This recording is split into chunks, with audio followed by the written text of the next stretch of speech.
I don't know what we're going to be doing today.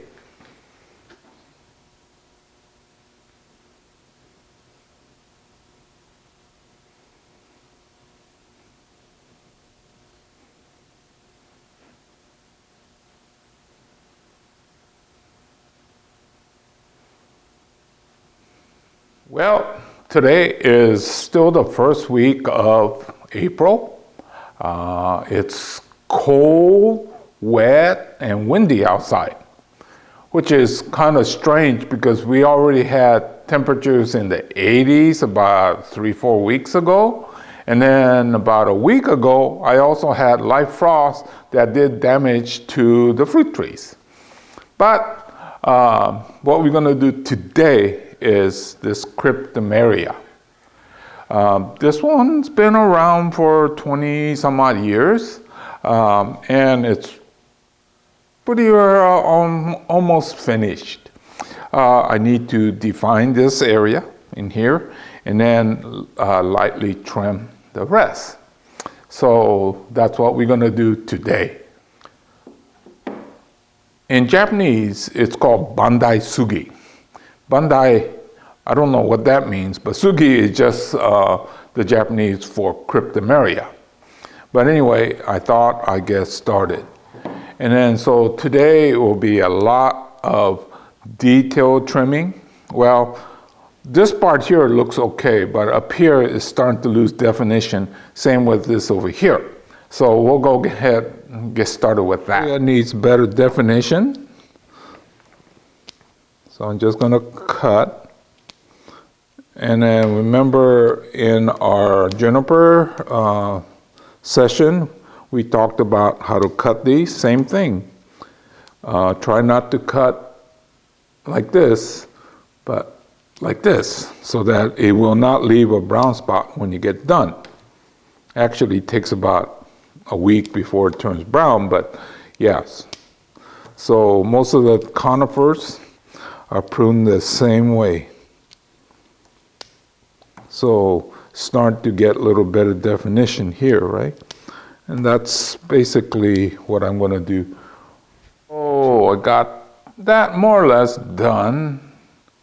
And then there's a second apex over here. So I'll tend to that. Just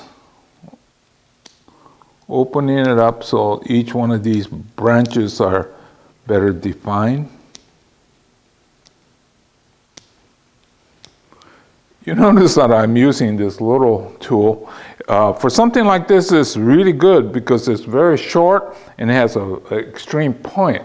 So I could get into tight spots really good. This is sort of a bonsai tool, but less so than some of the others. My problem here is that I have a tendency to end up throwing some of this away by accident. When I clean up, I just sweep, and then all of a sudden, I'm out of a tool. And this is like my third one now in 2 years.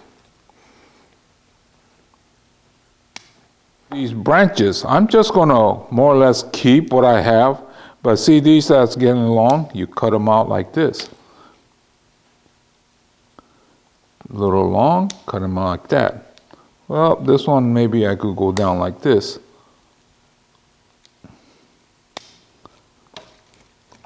And what you don't want to do is to leave a big bare spot. See?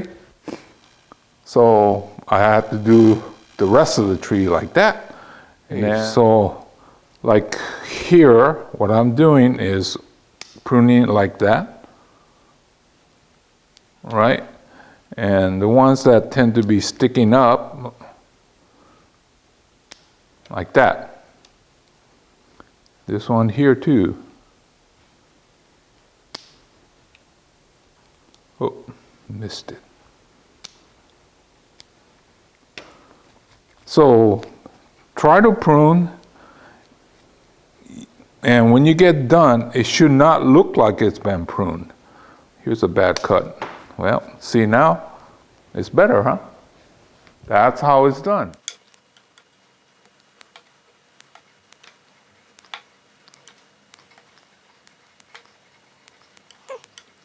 Okay, one more technique. When you have situations where everything is ready to go, but you want to maintain, you just take your tweezer and pluck these off. See these? Just pinch them back,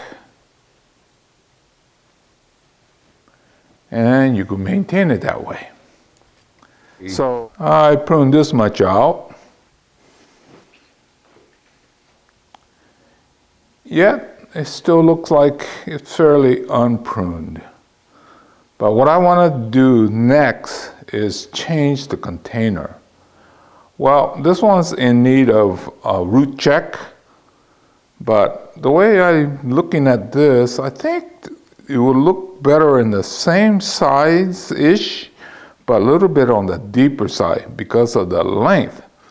Hopefully I have something like that, and I'll go ahead and do that.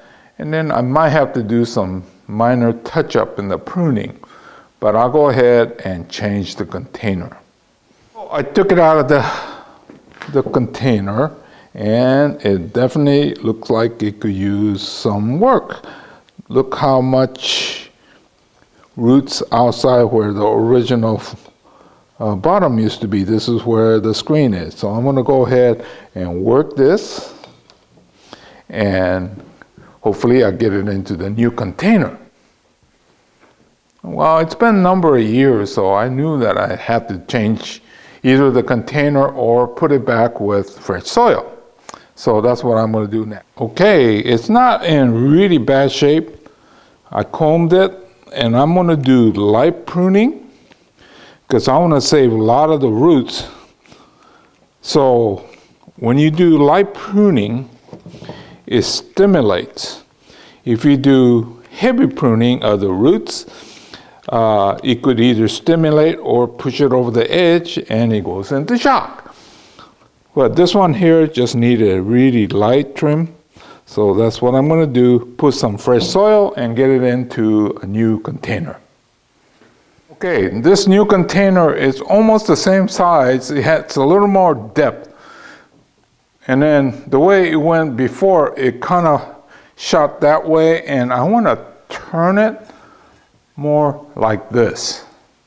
So that's what I'm going to do, is add the fresh soil on the bottom, on the sides, and stabilize this.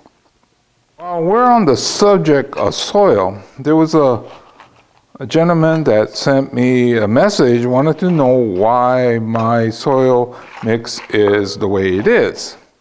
Now, there is no perfect or a magical bonsai soil. We all mix our soil differently with different philosophies. Well, I'm in the Central Valley where it gets very hot and dry in the summer. So I think my soil is good for our area, but not universal. So anyway, that's why I ended up with so much of the organic matter. I think more so than anybody else, especially if they're from a cooler region.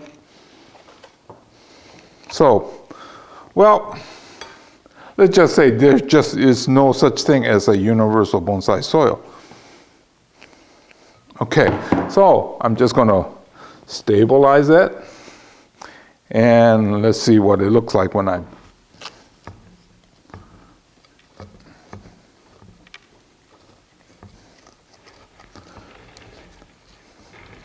don't know if you noticed, but I did not tie down this tree like a lot of people do.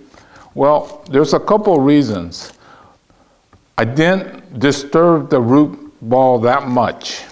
I just combed out the roots and kept the root ball more or less intact.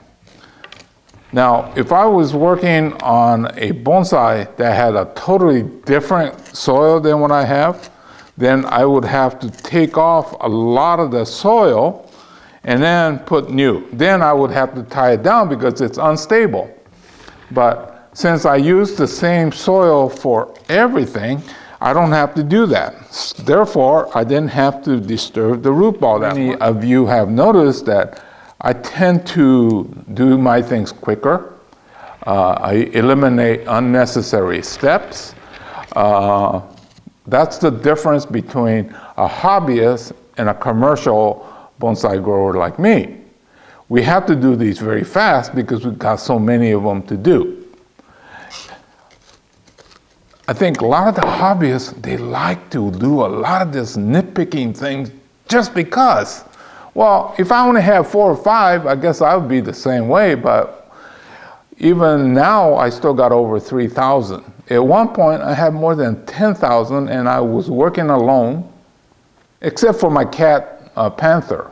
Some of you know Panther that passed away, but other than that I didn't have any help. So yes, I have become very efficient and cut out unnecessary steps, yet keeping the quality up. So that's, I consider this the backside, not bad looking either. And this is Hiro saying, well, hopefully you enjoyed this little chapter on Cryptomeria, and that hopefully all of you out there are staying safe. Hopefully all this crazy stuff will end soon, but in the meantime, since I do have a lot of free time, I will be making more of these. So I'll say goodbye for now. I'll see you again real soon in another chapter. So this was the Cryptomeria.